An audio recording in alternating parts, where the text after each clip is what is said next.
আমরা অনুষ্ঠানের পরবর্তী আরও এবং গুরুত্বপূর্ণ অংশে পৌঁছচ্ছি। আমি এই মুহূর্তে মঞ্চে আহ্বান করব আমাদের আবাসনের সভাপতি ডক্টর অম্বিকেশ মহাপাত্র, সম্পাদক ডক্টর সত্যরঞ্জন বিশাল। আপনারা আমাদের মাননীয় এবং আদরণীয় প্রধান অতিথি ডক্টর মোনালিসা মাইতিকে সঙ্গে নিয়ে মঞ্চে আসুন। আমি এবার মঞ্চে আহ্বান করব আমাদের পরিচালক সমিতির অন্যতম সদস্য এবং শিক্ষাসূরিদের সমন্বয়কারী পরিচালক ডক্টর সৈকত চট্টোপাধ্যায়কে। ডক্টর সৈকত চট্টোপাধ্যায়কে। এরপর আমাদের সুবর্ণ জয়ন্তী সমিতি, সুবর্ণ জয়ন্তী কমিটির মুখ্য আহ্বায়ক ডক্টর দেবাশিস বন্দ্যোপাধ্যায় মহাশয়কে আমি মঞ্চে আসতে অনুরোধ করব।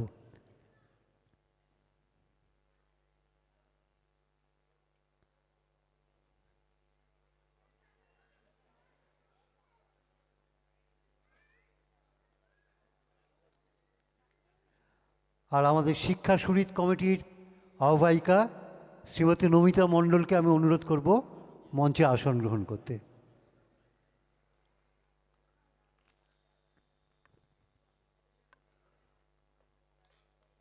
প্রধান অতিথিকে অবশ্যই স্বাগত আমাদের আবাসনের পক্ষ থেকে।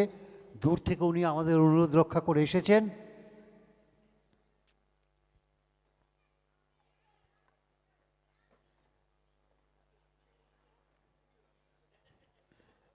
আমরা অনুষ্ঠানের এই পর্বের শুরুতেই প্রধান অতিথিকে বরণ করে নেব।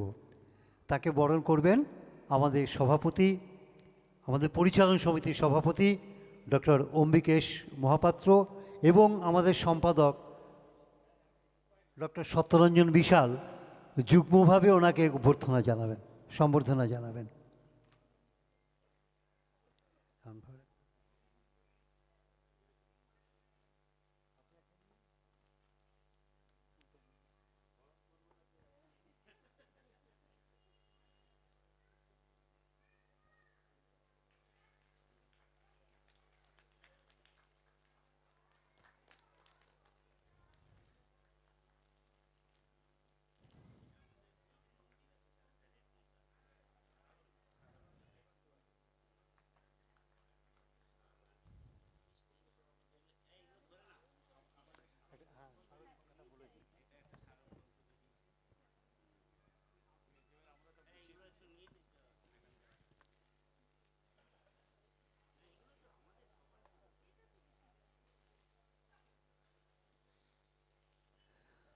প্রধান অতিথি ডক্টর মোনালিসা মাইতি, তারা সুন্দরী বালিকা বিদ্যালয়ের প্রধান শিক্ষিকা, একজন শিক্ষাবিদ।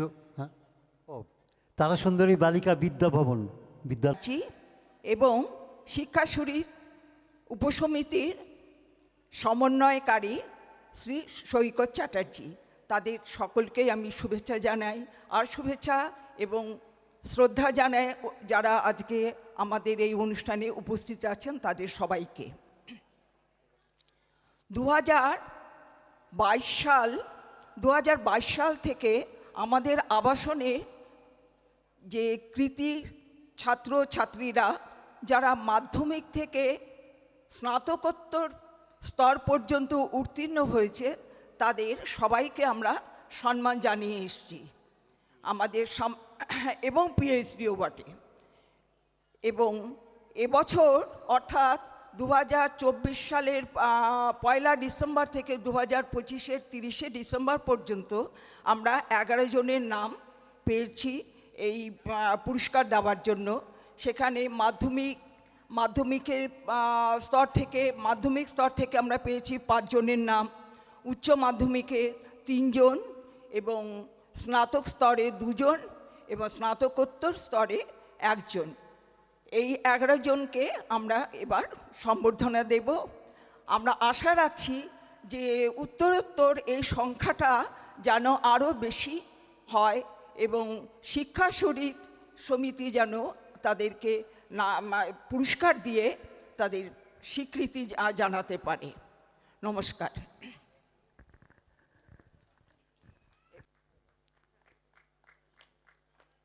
এরা মাধ্যমিক স্তর। সোহম, সোহম এসো, গুপ্ত চৌধুরী, সোহম গুপ্ত চৌধুরী।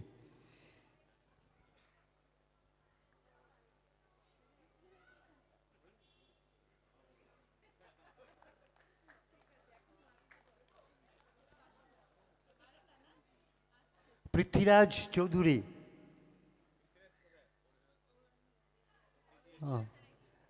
ও পৃথ্বীরাজের অন্য কাজে গেছে, ওর দিদি ওর পুরস্কারটা গ্রহণ করছে।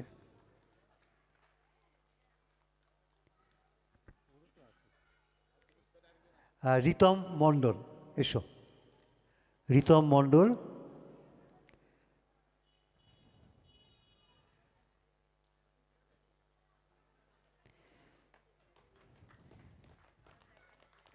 এরা আমাদের আবাসনেরই বিভিন্ন বাড়িতে বাস করে।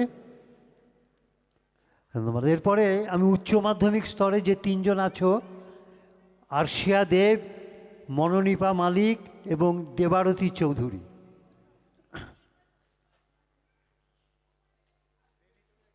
হ্যাঁ, ওরা ছেলে মানুষ ভেবেছে ট্রেটাও ওদের দেওয়া হয়েছে। আরশিয়া, আরশিয়া চলে এসো। আরশিয়া দেব,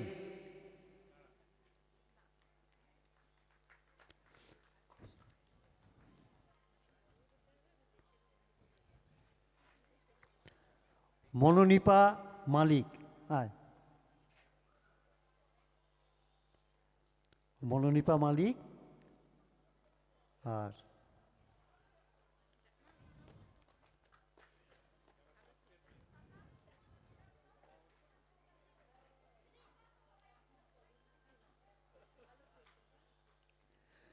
এবং দেবারতী চৌধুরী। দেবারতী একটু আগে ওর ভাইয়ের হয়ে নিয়ে গেল মাধ্যমিক, ও নিজে উচ্চ মাধ্যমিক পরীক্ষা দিয়ে সফল হয়েছে এবার। দেবারতীকে হাতে উচ্চ মাধ্যমিক স্তরের পুরস্কার তুলে দেওয়া হচ্ছে। আমাদের পুরস্কার দিচ্ছেন প্রধান অতিথি ডক্টর মোনালিসা মাইতি। এবার স্নাতক স্তর, স্নাতক স্তরে দুজন আছেন, দেবিকা দাস আর সোহম বোস। তোমরা চলে এসো।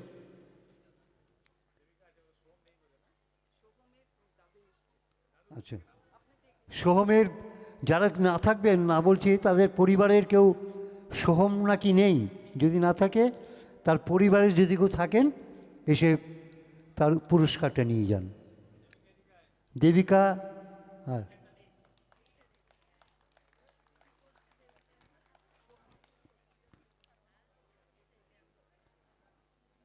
এরা গ্র্যাজুয়েশন কমপ্লিট করলো। এবার যারা আসছে, সোহম, সোহম দাস বোস। সোহমের কেউ এসছেন বাড়ির?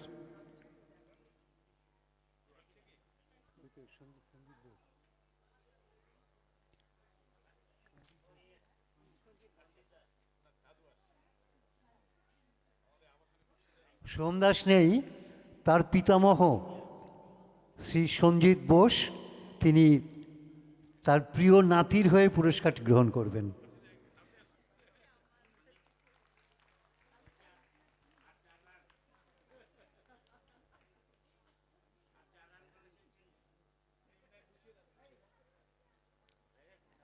এবার স্নাতকোত্তর পরীক্ষায় একজনকে পেয়েছি, সিঞ্জিনী দাস। সিঞ্জিনী চলে এসো। সিঞ্জিনী মা এসছে, আছে, সিঞ্জিনী নেই এখন, ও মাস্টার্সে, তার মা, ওর মা শম্পা দাস, সিঞ্জিনীর মা, সে ছেলের মেয়ের হয়ে এটা গ্রহণ করলো।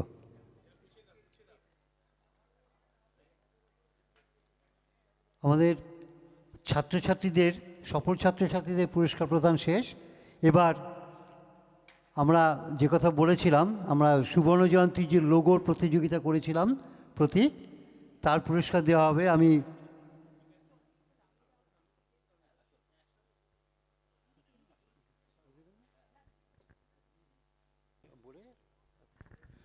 আচ্ছা, আমরা যেহেতু ডক্টর মোনালিসা মাইতিকে আমাদের মধ্যে পেয়েছি, মূলত ওনাকে আমরা আমন্ত্রণ জানিয়েছিলাম সুবর্ণ জয়ন্তী বর্ষ উদযাপন সমিতির তরফে। এই সুবর্ণ জয়ন্তী উৎসবে আমাদের আবাসনের যারা কৃতি ছাত্রছাত্রী মাধ্যমিক থেকে ডক্টরেট ডিগ্রি পর্যন্ত অর্জন করেছে তাদেরকে সম্বর্ধিত করার জন্য, উৎসাহ প্রদান করার জন্য। তো তাছাড়াও এই সুবর্ণ জয়ন্তী বর্ষে আমরা যে সারা বছর ধরে উদযাপন করব, সেই কারণে আমরা সুবর্ণ জয়ন্তী বর্ষ উদযাপন সমিতির তরফ থেকে এই বছরভর একটা লোগো সুবর্ণ জয়ন্তী বর্ষকে লক্ষ্য করে আমরা তৈরি করতে চেয়েছিলাম।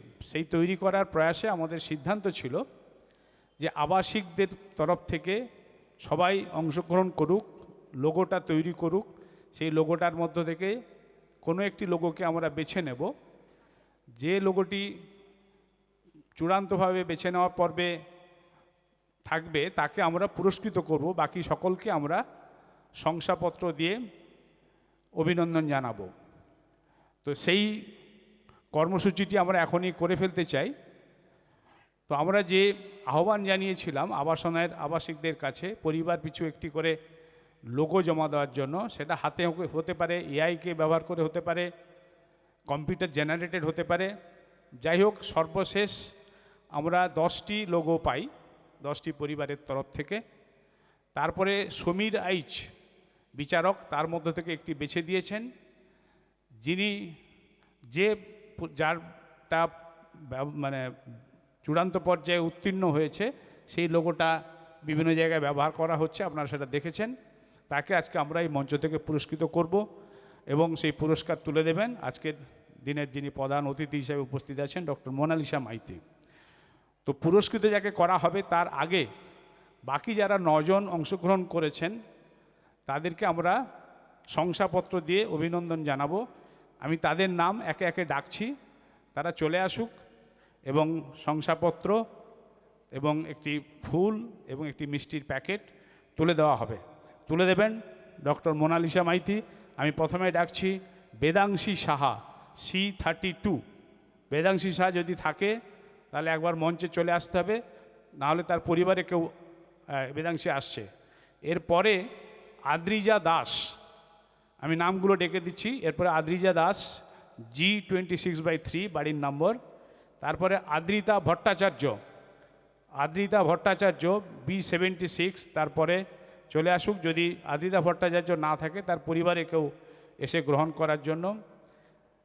পরে হচ্ছে অনুভব রায় সরকার E28, তাকেও চলে আসতে বলছি। তারপরে সায়ন বিশাল G31/1 চলে আসুক মঞ্চের পেছনে। পরে অনন্যা মহাপাত্র B70 মঞ্চের পেছনে চলে আসার জন্য আহ্বান জানানো হচ্ছে। দেবাঙ্গনা ঘোষাল B64 চলে আসুক, এবং সৈকত চট্টোপাধ্যায়, সৈকত অবশ্য এখানেই আছে, মঞ্চেই বোধহয় আশেপাশে আছে। তারপরে ডক্টর অভিষেক সরকার E40 চলে আসুক আশেপাশে। এবং যে পুরস্কৃত হবে তাকে আমরা শেষে পুরস্কারটা দিচ্ছি, সে হচ্ছে দেবিকা দাস B40। দেবিকা দাসের জন্য একটা হাততালি হয়ে যাক, তাকে আমরা পুরস্কৃত করব। প্রথমে বেদাংশী সাহা, দিদি একটু সামনে আস। ফুল কই, ফুল মিষ্টি ওনাকে দাও। আরে আপনি এখানে দিয়ে দিচ্ছেন, এখানে রাখো, এখানে রাখো, মিষ্টিটা দাও। দেওয়া হয়েছে, ওকে দেওয়া হয়ে গেছে, দেওয়া হয়েছে তো না, দেওয়া হয়নি, দাও দাও দাও ঠিক মতো। এরপরে আদ্রিজা দাসকে ফুল মিষ্টি এবং শংসাপত্র দিয়ে অভিনন্দন জানাচ্ছে ডক্টর মোনালিসা মাইতি। আপনারা সকলে একটু করতালি দিয়ে অভিনন্দিত করবেন। আমাদের এই লোগো প্রতিযোগিতায় তারা অংশগ্রহণ করেছে, অংশগ্রহণ না হলে প্রতিযোগিতাটাই হতে পারত না, এবং প্রতিযোগিতার মধ্য দিয়ে বেছে নেওয়ার পর্বটাও থাকতো না। এরপরে আদ্রিতা ভট্টাচার্য আছে? নাই, তা রেখে দাও, পরে দেওয়া হবে। এরপরে যে অনুভব রায় সরকার, ও তাহলে মা আছে, ছেলে তো নেই, মানে মা আছে, নিয়ে নিন। এটা ফুল দেবেন। এরপরে হচ্ছে সায়ন বিশাল। সায়ন বিশাল যদি পাশে না থাকে, তার বাবা আছে এখানে, ডক্টর সত্যরঞ্জন বিশাল। হ্যাঁ, ফুল মিষ্টি সব দিয়ে দিন। এরপরে অনন্যা মহাপাত্র, B70। অনন্যা আছে? না না, অনন্যা আছে, বাবা কেন নেবে? হ্যাঁ, অনন্যা মহাপাত্র। এরপরে দেবাঙ্গনা, আচ্ছা,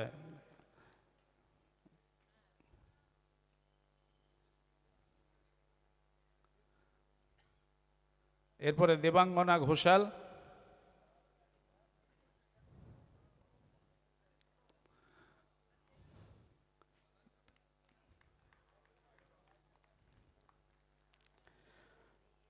এরপরে ডক্টর অভিষেক সরকার। ডক্টর অভিষেক সরকার কলেজের অধ্যাপক, কম্পিউটার খুব ভালো বোঝে। ডক্টর অভিষেক সরকার, E40।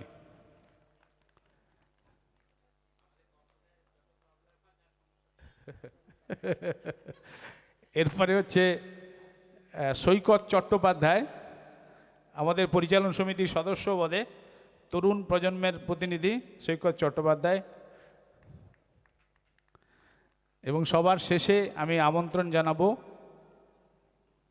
দেবিকা দাসকে, যে যার লোগোটা নির্বাচিত হয়েছে এই সুবর্ণ জয়ন্তী বর্ষে প্রতীক হিসাবে ব্যবহারের জন্য।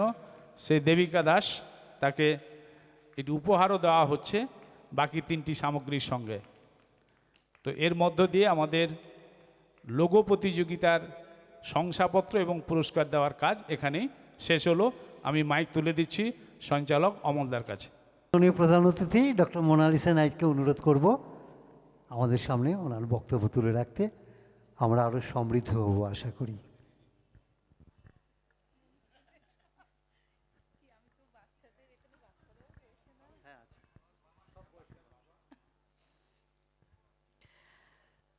আপনাদের প্রথমেই আমি অভিনন্দন জানাবো। 50 বছর একসঙ্গে পার হওয়া এই সময়ে দাঁড়িয়ে বেশ আশ্চর্যের, কিন্তু একটি ভালোবাসার প্রধান উপাদান তো ভালোবাসাই। অতএব নিশ্চয়ই আপনাদের মধ্যে সেই বেঁধে বেঁধে থাকা, ভালোবেসে থাকাটা রয়েছে, তাই আপনারা পেরেছেন। আমার তরফ থেকে আপনাদের সবাইকে, আবাসনে যারা এই মুহূর্তে রয়েছেন কিংবা হয়তো বাইরে রয়েছেন, প্রত্যেককেই সহৃদয় শুভেচ্ছা, ভালোবাসা রইল। আচ্ছা, মঞ্চে আসীন রয়েছেন, আমি সবাইকে ব্যক্তিগত নামে হয়তো চিনি না, কিন্তু অধ্যাপক অম্বিকেশ মহাপাত্র মহাশয় আমাকে স্কুলে আমন্ত্রণ জানাতে গিয়েছিলেন, ওনার সাথে সৈকতবাবু, হ্যাঁ সৈকতবাবু গিয়েছিলেন। তো ওনার আন্তরিকতায়, ওনাদের আন্তরিকতায় আজকে আমি এখানে উপস্থিত হয়েছি। আসতে পেরে ভালো লাগছে, কারণ মুখ্যত আমি পড়াই বাচ্চাদের। আমার বাচ্চারা মূলত 16 বছর 18 বছরের মধ্যে হয়ে থাকে, যেহেতু আমার স্কুলটা দ্বাদশ শ্রেণী পর্যন্ত রয়েছে।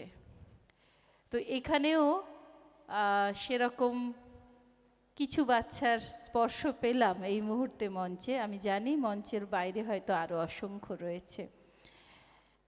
আমি তোমাদের জন্যই কিছু বলতে চাই, কারণ যারা এখানে তোমাদের গণ্ডিটা ছাড়িয়ে গিয়েছেন, তাদের অনুভূতির সাথে হয়তো তোমাদের অনুভূতির কোথাও না কোথাও কিছু মিল এবং অমিল উভয়ই রয়েছে। এই সময়ে দাঁড়িয়ে ওই সেই ঈশ্বরী পাটুনির মতো বলতে ইচ্ছে করে যে আমার সন্তান যেন থাকে দুধে ভাতে। দুধে ভাতে মানে তো শুধু এই সাদা দুধ আর সাদা ভাত নয়, আরও অনেক কিছু কবি বোঝাতে চেয়েছিলেন। আমরাও এখন বোঝাতে চাই তোমাদের যে এই সময়টা অবশ্যই আমাদের খুব কাঙ্ক্ষিত সময় নয়, কারণ আমরা লক্ষ্য করছি বাচ্চারা স্কুলে আসছে না, বাচ্চারা কলেজে আসছে না, বাচ্চারা ইউনিভার্সিটিতেও আসছে না। তাহলে বাচ্চারা কোথায় রয়েছে? বাচ্চা তো রয়েছে, আমাদের SIR হচ্ছে, বহু বিতর্কিত তবু হচ্ছে। সেখানে জন্মের হার যা দেখানো হয়েছে লোকসংখ্যার অনুপাতে, সেই অনুসারে বাচ্চা তো রয়েছে, কিন্তু বাচ্চাগুলো তাহলে কোথায় গেল? প্রশ্ন থেকে যায়। বাচ্চারা অন্ধকারে রয়েছে। ওই যে কবিতায় রয়েছে না, হয়তো সে কাদামাটি নিয়ে খেলতে খেলতে কোথাও ঘুমিয়ে পড়েছে, বা তাকে ঘুম পাড়িয়ে দেওয়া হয়েছে। আপনারা যদি চারপাশে দেখেন, আমাদের সামনে এত ভোগবাদ, এত ভোগ্য পণ্যের মানে বহ্নিত সব চলছে। তো সেখানে দাঁড়িয়ে একটি শিশু তার যেখানে যাওয়ার কথা ছিল সেখানে কিন্তু পৌঁছয় না। কিন্তু আমার মনে হয় যে এই 16 বছর, 17 বছর, 18 বছর এরা হিম্মত রাখে এরকম অনেক কিছুকে পেরিয়ে যাওয়ার, অনেক অন্ধকারকে পেরিয়ে যাওয়ার। তাদের সেই সাহসটা দিতে হবে। আয়োজন কম হোক, কিন্তু সাহস যেন কম না হয়।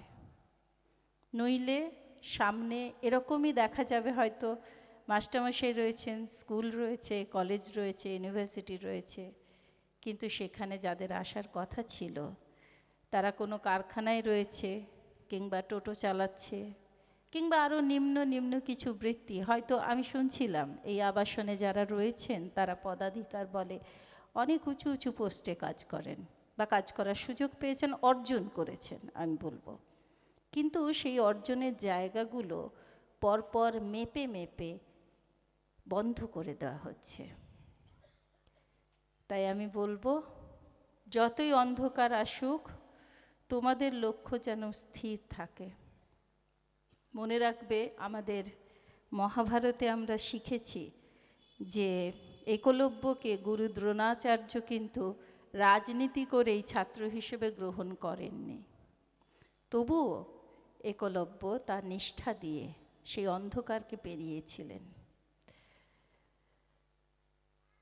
আমাদের চারপাশটা এই মুহূর্তে আপনারা লক্ষ্য করেছেন কিনা জানি না, যেভাবে ধর্মের অনুষঙ্গ তুলে এবং ধর্মকে ব্যাখ্যা করা হচ্ছে বিজ্ঞান দিয়ে, এটা আরও ভয়ঙ্কর। এর থেকে ভয়ঙ্কর, এর থেকে খারাপ কিছু হতে পারে না।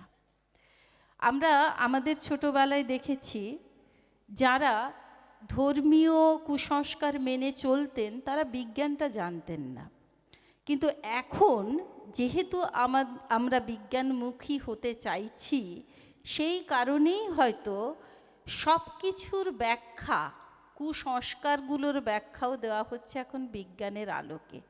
এটা সব থেকে খারাপ একটি সমাজের জন্য। এবং সেই ব্যাখ্যাগুলোকে আমাদের দিনের যে জীবনযাত্রা, সেই জীবনযাত্রায় এমনভাবে বেঁধে দেওয়া হচ্ছে যেখান থেকে আমরা বেরোতে পারছি না। আমি আমার ছোটোবেলায় এত শনি পুজো, গাছের নিচে এক একটা পাথরকে নতুন নতুন প্রাণ দিয়ে দেবতা তৈরি করা, এগুলো আমরা দেখিনি। কিন্তু এখন সরস্বতী পুজোতেও আপনি দেখবেন বাচ্চাদের ট্রেন্ড করে দেওয়া হয়েছে অন্য কিছুর দিকে। এখন সরস্বতী পুজোটাও কিন্তু আর বিদ্যার দেবীর আরাধনার জায়গায় নেই। আমি এর আগেও কথা বহুবার উচ্চারণ করেছি, একটা সময় ছিল যখন কিনা দুপুরবেলা মায়েরা নিদেন পক্ষে একটা কোনো বই নিয়ে বসতেন। এখন আপনি দেখুন, সন্ধেবেলা সিরিয়াল চলছে, সেই সিরিয়াল রিপিট টেলিকাস্ট হচ্ছে, সেটা মায়েরা হাঁ করে গিলছেন দুপুরবেলা। আমরা ওখান থেকে বেরিয়ে আসতে পারছি না। ওই যে বললাম যে আমাদের কাছে সস্তা কিছু ভোগ্য দ্রব্যকে তুলে ধরা হচ্ছে, এবং সেটা রাষ্ট্রীয় মদতেই হচ্ছে। এই বাচ্চাগুলোর ক্ষেত্রেও তা হচ্ছে।